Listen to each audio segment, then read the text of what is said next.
Nandito po tayo ngayon sa tanggapan ng City of Malolos Water District para makapanayam po natin ang ating General Manager na walang iba kundi si Ginoong Nicasio Boy Reyes para tugunin po yung ating mga katanungan na sana po naman ay mabigyan solusyon yung o sa sarili natin, masagot po yung ating mga katanungan. So, magandang umaga po, Manager Nicasio Reyes. Inaanyayahan ko po kayo dito sa aking tabi para maiharap ko po kayo sa ating mga kababayan dito sa Malolos. So, nandito po sa harap natin si Ginoong Nicasio Cruz. Magandang umaga po, sir. Ay, magandang umaga rin, Joey. Magandang umaga sa lahat ng ating mga kababayan dito sa lungsod ng Malolos. Sir, nakakapanamiyong po namin kayo sa isang maiksing pamaraan lamang. Mayroon po mga ilang katanungan na nais naming masagot ninyo. Masagot po ito sa ating mga kababayan Malolos, yung mga kababayan po natin na nandito sa Malolos, yung mga kababayan natin nasa ibang lalawigan o nasa abroad. Sila po ay humihiling na makapanayan namin kayo upang marinig ang inyong punto de vista o point of view po ninyo dito sa issue po ng kakulangan daw ng tubig. Isang tanong po, sir. May kakulangan po ba ng tubig sa Malolos? Gusto ko pong magbigay ng isang categorical answer at para sa kaalaman ng lahat ng mamamayan na sisilbi natin dito sa lungsod ng Malolos, wala po tayong water crisis. Wala po tayong water shortage. So, meron pong mga ilang, hindi naman reklamo, kundi may mga nagpahayag po sa iba't ibang barangay. Kamukha po dito sa San Pablo. Sabi po nila ay masyado pong maalat yung tubig dito. Kahit pa pakuluan, maalat pa rin. Ano po ba yung cause ng ganitong mga problema, sir? Ano po ba lugar ang binabanggit? San Pablo po, Barangay San Pablo. San Pablo. Ang tanong po nila, wala daw pong tubig sa masyado pong maalat ang tubig dito dahil po kahit po pakuluan, maalat pa rin. Medyo yan po, hindi po San Pablo yata rin. San Juan yata. Hindi ba, Kanlapan San Juan. Oo po. Kanlapan San Juan po yun. Yan po daw kasing Barangay San Juan, ang pinanggagalingan ng tubig na yan ay nagmumula sa ating pumping station sa Barangay Santo Rosario. Pero po tayo sa malaking pumping station sa Barangay Santo Rosario na makikita po katabi ng eskwelahan. So far naman po doon sa lugar na yun, mula sa pinanggagalingan ng tubig sa Barangay Santo Rosario, papunta sa Juan, wala kaming natatanggap na mga reklamo tungkol sa sobrang kalaka ng tubig. Medyo parang isolated case po yan. Ang bagay na yan. Kaya, anyway, yan naman po titignan po natin kung talagang doon sa lokalidad na yan, meron talagang sobrang alat ng tubig. I-upgrade po natin ng konti pag i-inject natin ng chemicals natin at baka sakaling mabuwasan yung problema ngayon. So, yun po yung tanong ni Ginoong Antonio Duman ng Kanlapan San Juan. Sana po nasagot ni General Manager Boy Reyes yung inyo pong Pwede pong magdagdag. sige po. Nais ko pong ipabot sa ating mga kababayan, higit lahat po sa bawat isang concession ng Water District, na kung sakaling doon po sa inyong mismong kabahayan ay mayroong problema o may na-encounter kayong isang bagay na maaaring matugunan ng Water District, huwag po kayong magkatubili na magpunta sa aming tanggapan o tumawag sa aming tanggapan at ipaabot yung ano-manong problema na-encounter nyo kasalukuyan. At umasa po kayo na ang policy ng inyong lingkod ay anumang problema o anumang reklamo makarating sa aming tanggapan, ito po ay bibigyan namin ng solusyon sa loob ng 24 oras. At kung sakaling sa loob ng 24 oras at hindi po mabigyan ng solusyon, o wala mo na pumunta ang tao namin dyan, tumawag po kayo ng direkta sa inyong lingkod at ako na po ang bahala gumawa ng tamang aksyon. Pwede po bang ibigay ang aking sige po, sir. number? Tumawag po kayong direkta sa aking opisina sa pamamagitan ng telepono numero 791-0459. At yun po, direktang nasa akin mismo tanggapan at ako po mismo ang sasagot. 791-4539. 791-4539 po. Sir, ito po yung kasunod na tanong. Kay Suset Gutierrez Caparas po, Purok 4, Calle Biga, Barangay San Pablo. Wala daw pong tubig sa kanila mula araw hanggang gabi. Tapos 4 na oras lang daw po ang tubig mula alauna hanggang alas 4 ng madaling araw. May tubig. Kaya lang kulang ang tubig. Okay, totoo po niyan yan po yung problema ang nag-umpisa ro sa chismis na merong water crisis eh. Yung po kasing Kalibigan na yan, isang lugar po yan na malayo sa kabayan. Halos nasa gitna po ng kabukiran yan eh. Sa mga tuyo lang, yan pong lugar na yan, mula sa ating pumping station na sumasok doon sa lugar na yon, ang ating pumping station sumasok doon na yung San Pablo, na makikita sa Pleasantville Subdivision. Sa layo po ng lugar talaga na kinatitiligan ng kanilang kabahayan. Kapag ginamit na rito sa mga naunang kabahayan, halos sa pagdating sa bandang dulo, medyo mahina na presyon. Pero ganun pa man, hindi po namin ginagawang dahilan yun. Sa katunayan, nung makarating sa amin ang problema ngayon, hindi pa man nagkakaroon ng chismis tungkol sa water crisis. Pero na po kami nakadatag na programang dapat ginawa yan. At ginagawa na po namin. At sa kasalukuyan po siguro, naramdaman na nila na nagkaroon na ng presyon ng tubig papunta sa sinasabi nila ng tubig.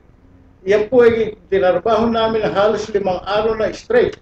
Nag-shifting po ang mga tao namin, araw-gabi. Matatapos ng umaga yung isang grupo, babalik ang another group, at titira na naman ng araw hanggang gabi yun.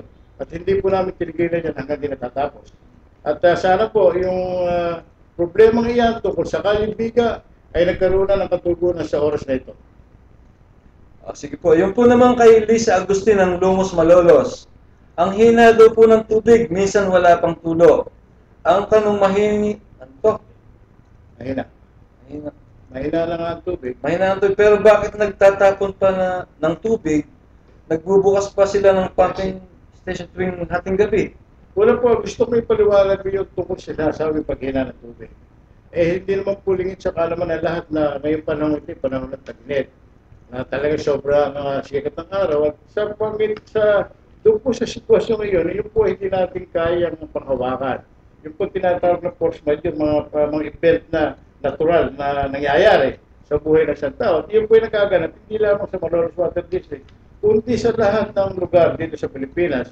Kung yun nga po ang dam na pinagmumuli ng tubig sa Metro Manila, na talagang yun ay well-maintained, talagang may mga tao nag-maintain, pero pagka nabawasan ng water level, ay alala po magawa, sapagkat yan po ay talagang kuha ng kalikasan.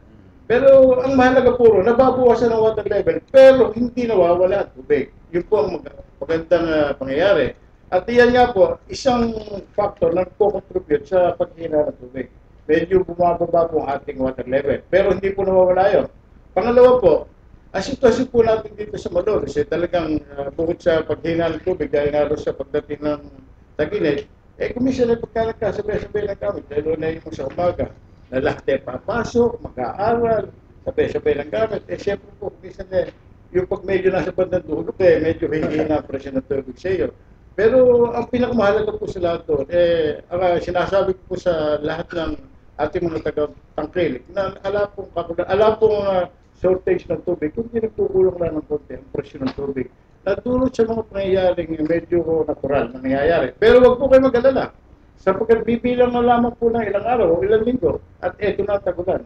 Parang ganyan po kalikasan. Pag tag-init, kulang sa tubig. Pag pagkatagulan, sobra sa tubig, babahayin naman tayo. Yung pong alamang kagulan ang nangyayari sa ilalim ng lupa, that will be replenished in due time with the coming of the rainy season. Yun po mga ibang katanungan dito ay hindi na namin sasagutin ng isa-isa sapagkat magkakamukha naman po yung mga tanong. Kamukha po nito, si Inang Annabel Morales ng Sevilla Atlag. Sa amin po, sobrang mahina ang tubig, lalong-lalo na sa tanghali. Katulad din po ng tanong ni Jenny Junicio ng Liang, mahinang tubig po. At minsan wala pang tulo, lalong-lalo na tuwing alas 8 hanggang alauna ng hapon. Ito po, kamukha po ng tanong kanilang nauna, may totoo po bang may water shortage sa Malolos? Sinagot na po ito ni General Manager. Siguro po, nasagot na po kung bakit po mahina ang ating tubig. Tulad po nung panahon, no? Sobrang init po ngayon. Ito po kay Tess Miranda ng Sulueta. Marumi po ang aming tubig. At pag nagtagal po ay nagkakaroon sa ilalim ng lumot. Iyan po ay kayo ng isang tanong din kanina. Bakit kulang na sa tubig nagpapatapo pa na tubig ang mga kawani ng Malolos Water District. Ang sitwasyon po na kasi ganito, ang ating po mga pumping station, yan po ay may regular na klase. yung pagpapalabas pa ng tubig na kung saan ay nagkakaroon ng mga maruming elemento. Halimbawa, nagkaroon ng isang ng brownout sa isang lugar. Kapag ka nagkaroon ng brownout, sigurado yung mga kulang na tiras mo ay magsasampahan yun, mga buhangin, mga lumot, kung ano-ano. Ang isang pagpapamura dyan talaga is flushing natin para to flush out all those foreign material. At yun po ay ginagawa namin ng regular. Na may schedule po yan na, halimbawa po, ano po ba yung nagreklamo? Saan lugar po yan? Ito po ay sa Sulueta. Sa Lueta ng Santo Rosario. Opo. Ito po sa Lungos, hindi pa may content. Sa kagaya ng Lungos, nung huling tayo mag-classing dyan, April 10. Yan po, mahuli-huli po yan sa susunod na, ito magis na ito, bukas. Pero ganun pa man po, ayan po may schedule po tayo, pinakikita ko lang po sa inyo. Ang schedule na lahat ng barangay, lahat ng lugar, Santo Rosario, April 20 po. At ganun pa man po, hindi nangangurong ang comment kami may schedule ng classing sa isang lugar, sapat na yun. Kung sakali po, halimbawa kasama Joey, yung lugar mo ay nakakala ko medyo maamoy, medyo marumi. Eh kung pwede po, inform mo na po tagapa ko, bukas ng gabi, nandun ang crew namin, kung kinakailangan yan every 2 days, i-plasing namin lang every 2 days siya. Sapagkat may mga bagay naman po para makarating sa aming kaalaman, hiningi po namin ng tulong ng ating mga concession para makarating naman po sa amin. At tumasok po kayong gagawa kami ng kaukulang akbak.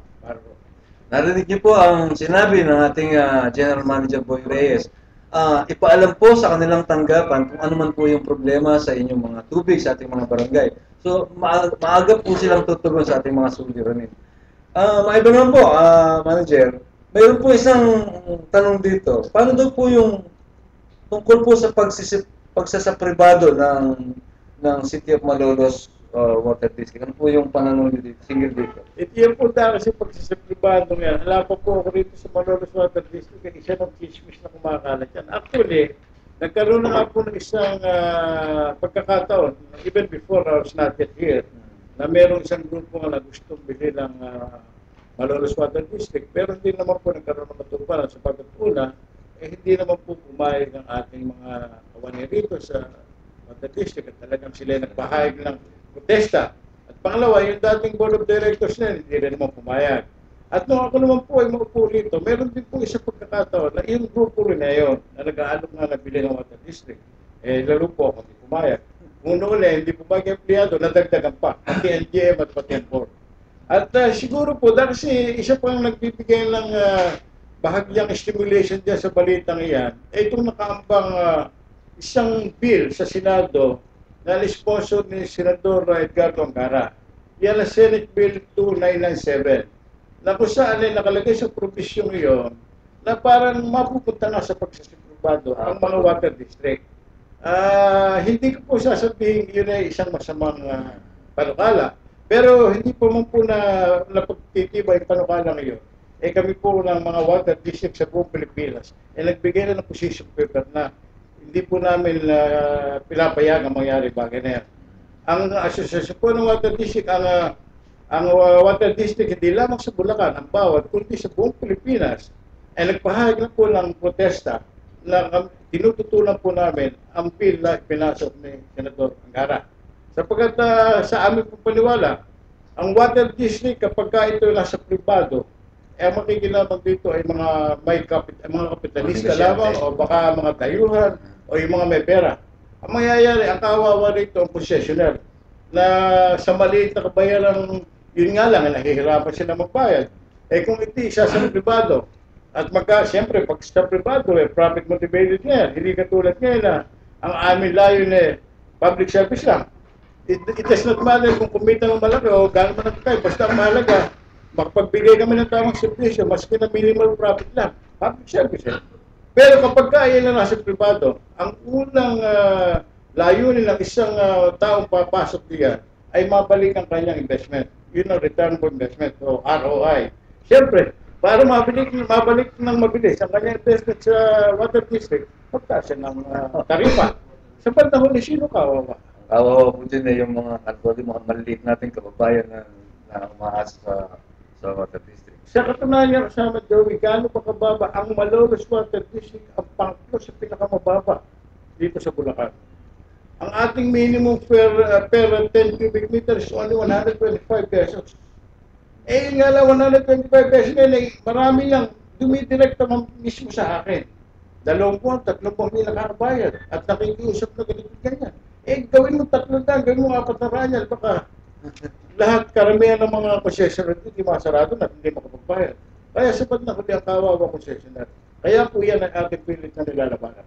At kung pakinggan po ng ating gobyerno, ang tinig ng samahan ng mga water district, pakikita po nila na hindi akma o nararapat na isa pribado ang mga water district.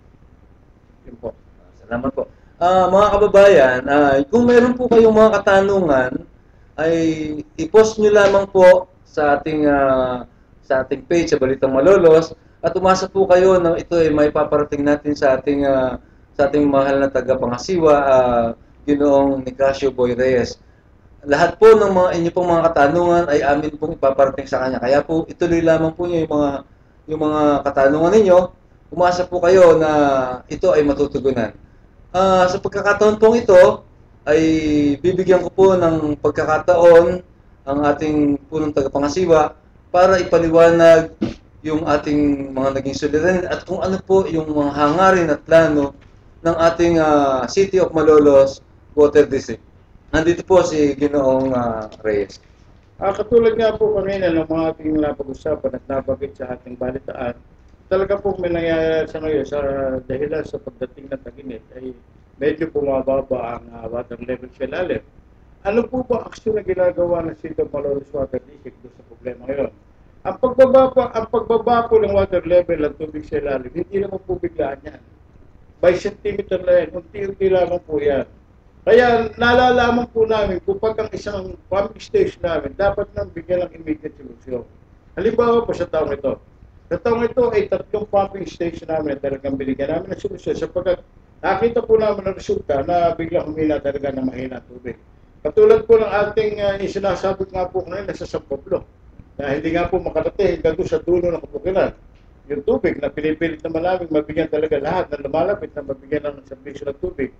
Yung po talagang ang level ng tubig doon sa pumping station ng San Pablo ay bumaba ng 10 feet. At kaya naman po immediately, ang ating engineering department sa pangunang ng ating punong engineero Elmer Magaling ay nagtanim po agad ng additional riser pipe doon sa pumping station na yun. Naglagay po kami ng riser pipe na 10 feet. At yun naman po ay nasa solusyon na problema ngayon.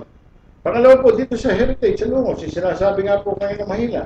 Nung makita po namin ang level ng tubig ko talagang bumaba na considerably, na naglagay po ulit kami ng 10 feet na pressure pipe. At ngayon naman po nag-improve na ang pressure ng tubig doon. Bukod doon, nagsasampa ng buhangin. Kaya pati yung motor doon, pinalitan na rin natin. At para umakma, doon siya talagang dapat na maging lakas ng pumping station na yun. At dito po sa Calero, doon sa kabila ng kabukiran, doon sa may coastal area, doon po bumaba ng 5 feet ang level ng tubig. Naglagay na po kami ng tubo. Kaya po pagdating sa pagbaba ng water level ng tubig, ng water level sa ilalim, meron po tayo remedial action na magagawa. Di naman po natin pababayaan niya na lumala ang sitwasyon. Kaya nga po, inuulit-ulit ko ang mahalaga. Ang Malolos City ay wala pong water shortage. Ang Malolos City wala pong water crisis. Kung nagkakaroon man po ng konting pagbaba ng tubig sa ilalim, unang-una, yan po ay talagang isang natural na pangyayari na hindi natin pwedeng iwasan. At ang mahalaga pangalawa ay nakapagbibigay po tayo ng isang aksyon para matugunan ang naturang mga problema. At kung meron man pong mga isolated cases na talagang sa lugar nila nakaka-experience ng ganito ganyan, mangyari po lamang na ipaalam sa amin sa City of Malolos Water District at umasa po kayo na bibigyan po natin ng dagliang solusyon, mga dagliang aksyon, ano man ang reklamo makakabot sa amin.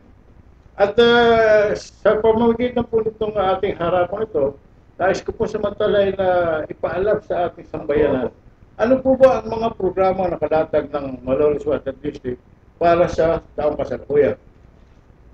No, pinag-aralan po ng ating engineering department kung ano-ano ang priority areas na dapat na unahin natin. Actually po na lahat po na yan nabibigyan natin ng solusyon niya. Kaya nga lamang po, dahil unang-una, sa oras at sa pondo, binigyan po muna natin priority iba yung kanya-kanya lugar. Actually, nag-identify po tayo ng 4 na cluster areas.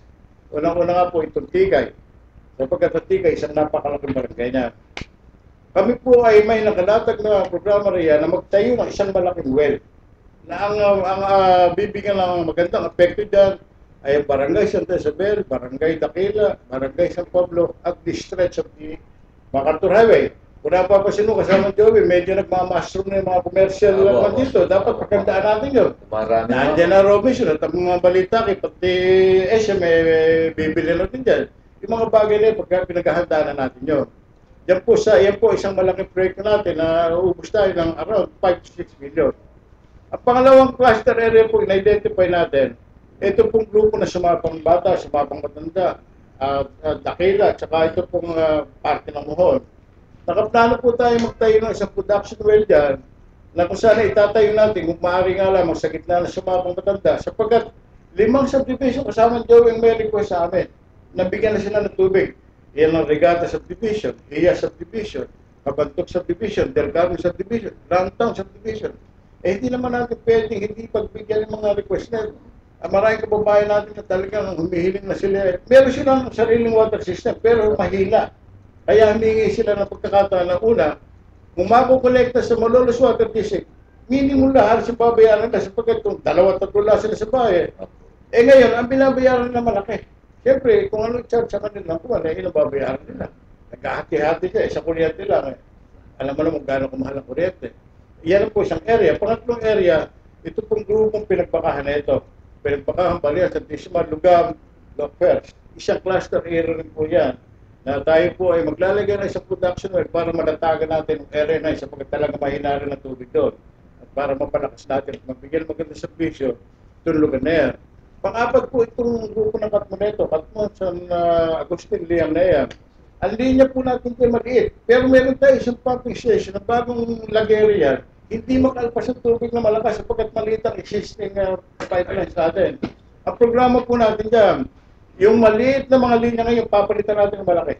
At ilalabas natin ang malakas na agos ng tubig, papunta sa Barangay Katmo, papunta sa Barangay Liang, papunta sa Barangay San Agustin.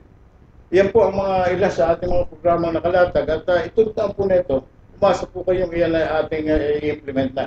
At kung mayroong ibang lugar naman po, kagaya nitong lugar ng Bagna, Panasano, Timbunan, yan po ay nakasunod sa ating mga priorities. Medyo pagpaumanin na po ninyo ako, ang City of Malolos Water District, sapagkat hindi po natin pwede pagsabay-sabay na ma-implement yung mga projects eh. Di ba? Ang kaalaman natin yan bukod sa panahon pondo. Pero umasa po kayo na gagawin po natin lahat ng magagawa para isa-isa matugunan natin ang pangangailangan sa katubigan ng gusto ng Malolos. Maganda po yung programa ng ating City of Malolos Water District. At inaasahan po natin na magkaroon po ito ng katuparan sa mga dating na panahon. Hindi po natutulog ang ating water district.